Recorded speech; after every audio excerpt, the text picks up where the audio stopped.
when the Blue Rebellion started and men fought with their spears, swords, bows and arrows, the women fought with the kitchen utensils.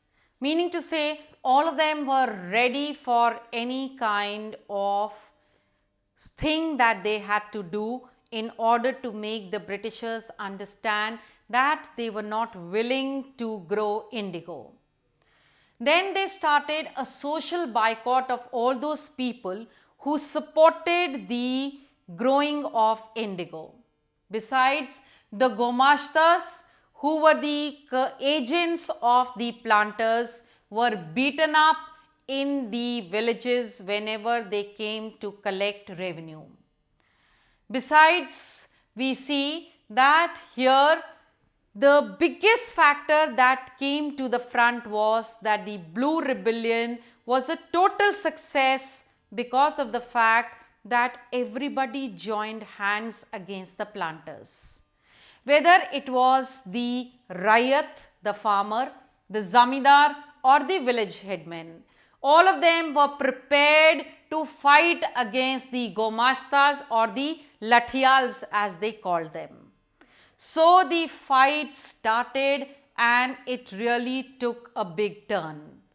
Here we see that the Indian farmers were sure that the government would come to their aid, would come to their rescue help against the planters. And when Lieutenant Governor visited Barasat, he said that the British government will not force any farmer to grow indigo. It was taken as a proclamation, as an order by Queen Victoria that nobody should grow indigo. And the British government at this time did not want another revolt after 1857. Therefore, it just kept quiet. But because the people had anticipated that they are going to get support from the British government, they took this visit of the Lieutenant Governor as a support coming from the government side. When the news of the Blue Rebellion spread, even the intellectuals from Calcutta reached the places of the rebellion. The government was forced to have an indigo commission which was supposed to give a report to the British government. This commission blamed the planters for this situation, and it was made clear that now the farmers would not be forced to sign any fresh contracts. Of course, the existing contracts had to be honored.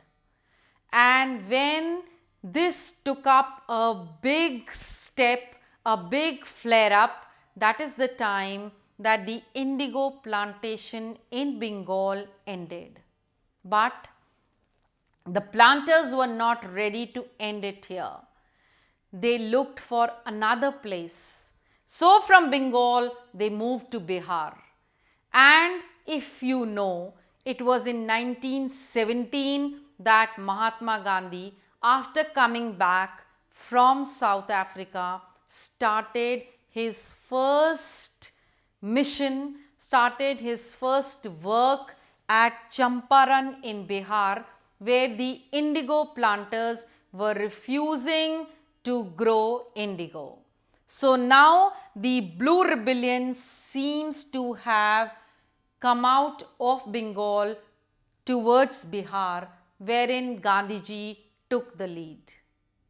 Thank you. That was the end of your chapter.